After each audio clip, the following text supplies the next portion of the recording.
But it's like when I'm with them, I couldn't show that side of it. So I think like a lot of my experiences when I went out into my environment was like pieces of myself were accepted, but not in totality. And because my complete self wasn't accepted in a way where I felt like, oh, I could just show up and just be, that's where for me it was like I was always hopping and jumping into these different like groups.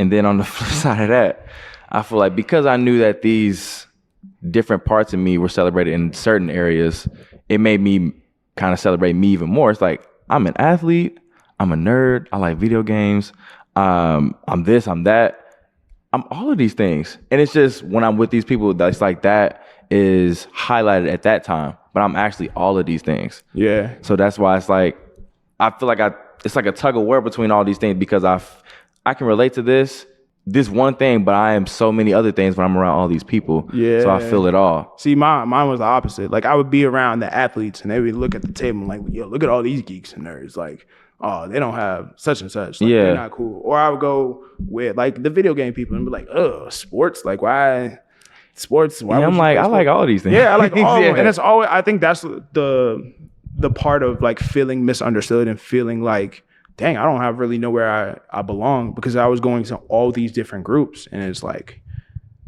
dang, so y'all don't like this at all? Like not even a little bit? And then when it was always these like really cool, my parents used to send me on these like leadership programs, and I promised to change my life, because when I would go to these programs out of state and you're brought with kids from all different parts of the city, different cities around the world, it's like, I just show up as me. And they're like, yo, like, bro, like, yo, you're cool. What? You like this and you like that? And it's like the first time in my life, like, oh, I'm feeling accepted.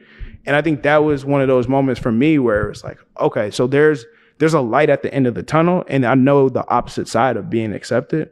But now I just have to navigate this world of like where I'm at until I can get to that point.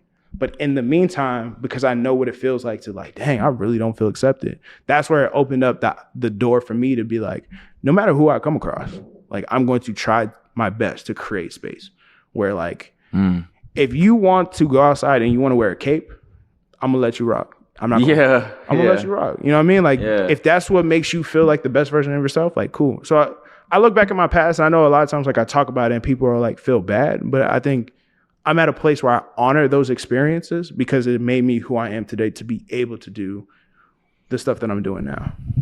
Wow. This is, as I was saying earlier, we have some very similar experiences, but we also have very different experiences, because I'm over here thinking about how I've gone to several different schools, like maybe at least 5 to 7 schools in my whole life. And I feel like I was accepted really everywhere I went.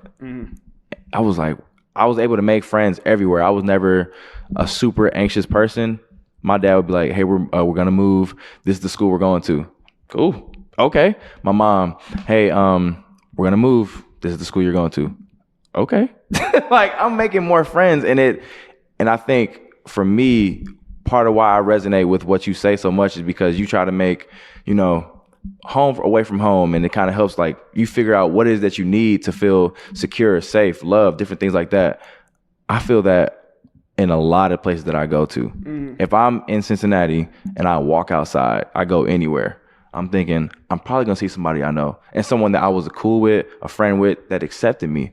So it just makes me feel more at ease almost anywhere I go. And I think about, even though that's very common for me, it's not very common for a lot of people. And I think that's what I'm like, that's so interesting. Yeah, it's funny because it's like when I talk to other people, like that's how they see me.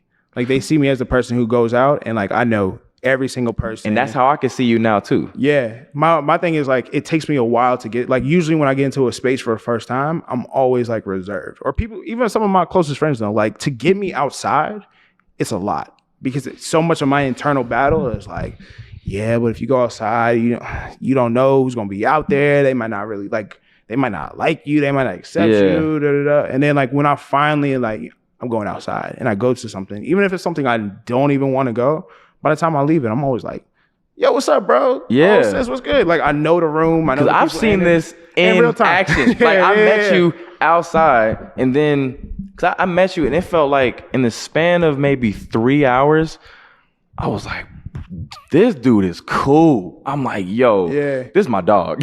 I mean, we sure. spread out across this party that we basically was at. I'm like, yo, this my guy. Like, I'm cool with him. I can see parts of myself in him. So that's why I was like, it's so interesting to be able to see, I guess, how far you've come or how far I've heard you come. Because I know you one way, but hearing how this has been so different for you, and then how my life has been so different, it's just very interesting for me to think about and for me to look at, because I feel like we're so similar, but yet we're still very different in that way. Yeah, I think the place that like I usually have always kind of like came from is just pain, right? Like just understanding and knowing my pain and knowing what I'm like struggling with and like leaning into that. So it's always encouraging to me to see like somebody like you or some of my other friends who are like, we don't operate from that. Like, we're cool. Yeah. You know what I mean? Like, it helps me see like, yo, I can let this go. I can honor it. Yeah. I could see it, but I don't have to hold on to it. And I think that's what, like, going into this new chapter, like, I'm really trying to get to a point of is like, I don't have to operate from pain. Because I think for my whole life, that's been where I've been operating from. I'll walk into a space, I analyze my pain, like, dang, like, I'm feel this way. And I don't walk into it like always the most confident person. Now, once I meet a couple people, then it's like, oh, I could throw away the pain. Because I think a lot of times people use pain as a way to protect themselves or a way, well, it's like a form of protection, but they're using it to hide themselves. And I think I've done that a lot. So now I'm getting into this chapter in my life where it's like, I'm not hiding. I'm no longer trying to hide. I'm no longer trying to protect myself because I naturally already protect myself. I already have discernment.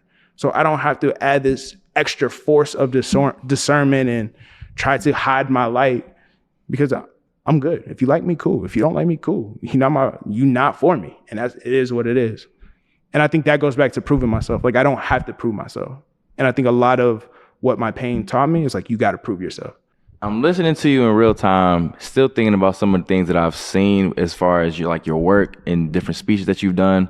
And it's just making me think how when I see you and when I think of you, I think of joy. Like, you care about love. When I see you, we're almost always, I don't think we've ever not been in high spirits. When we see each other, like every time we see each other, it's at some sporting event where we talking garbage, or, it's at a community. It's at an event full of community and full of love, or it's just me and you, and it's like, man, I'm happy to see you. What's been going on? Because I feel like I see myself in you, right? But then it makes me think about how, like when you said that when you're used to chaos, it makes like it kind of takes away joy, peace, happiness, love, and it's making me wonder, I guess, if you've been used to chaos in a way.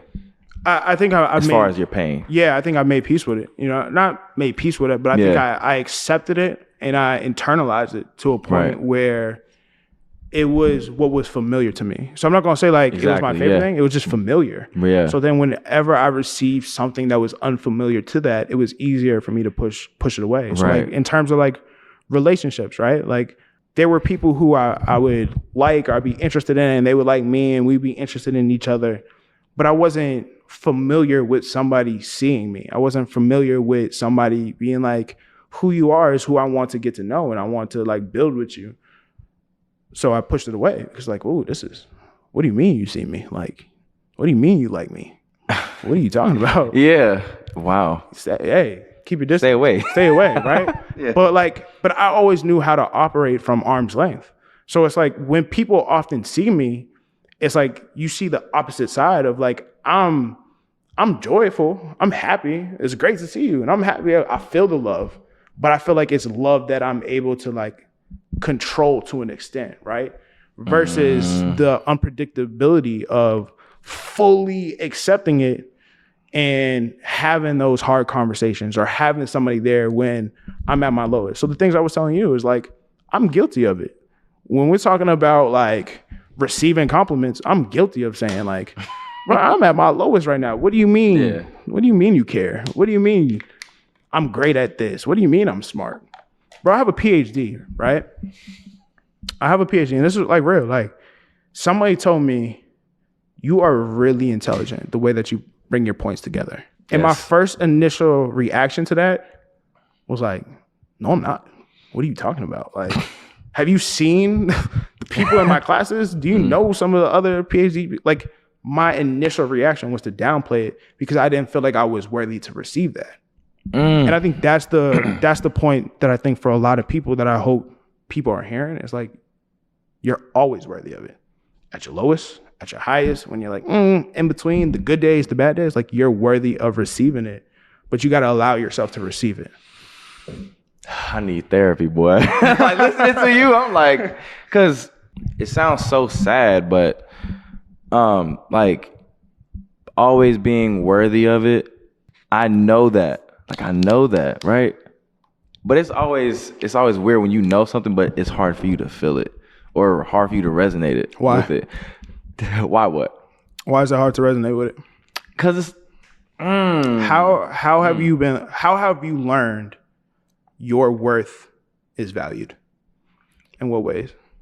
A lot of the times it seems, I feel like I'm analyzing myself as I'm talking. Because I don't want to say performative masculinity or anything like that, but a lot of times when I'm doing something for people, they tend to appreciate that. Like that's when people like really appreciate me sometimes, but I know that there are people that love me just for being around. They just love me for that.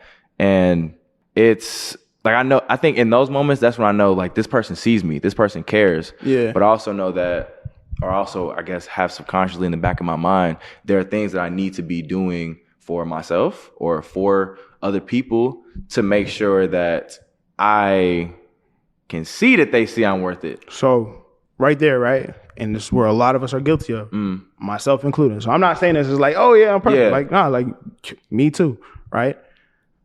You said you need to be doing something, right? The act of producing, the act of working towards, right? It's like we see value. A lot of times our value is celebrated when we do and we accomplish. So think about from a most basic level, right? You get an A. Oh, congratulations, you get an A. Here. Right. This is what you get, right? But a lot of conditioning. It's conditioning. Yeah, we're conditioned to think that like our productivity leads to our worth and value. So when we're not doing, when we're not producing, when we're not coming up with results, we're a lot more critical of ourselves because we're not doing. Because usually we're celebrated for doing. When at the end of the day, it comes down to just being. You being is enough. But when you add in all these other factors, right? When you add in society and what it tells you, and you add in capitalism, and you add in masculinity and femininity and all these other elements of like the human experience that has shaped how we even look at what it means to be human. It almost sounds like it's like a barrier. And that's what it is. And if you're not aware of the barriers, they feel limiting, and we don't recognize how much they limit us because of it. Like all of those things limit us from accepting love. All of those things shape the way in which we view love. Somebody can love you for who you are, how you are, and not even to like put so much of your business. Like when you were at your lowest moment, when you felt like, dang, I ain't really like, man, I have to get in this grind mode. I have to do this by myself. I have to dig myself out this hole. It's easy. Those are when those barriers are harder. Like, you're not going to be able, I can't reach out. I can't do this. I can't talk. But like those lower moments is when we need to open ourselves up to love, to have people help us see that even in that lowest moments, bro, you're loved. You're cared about. I'm here for you. I'll show up for you. And it's hard for us because of all those different barriers, because we always feel like we have to be producing. Okay.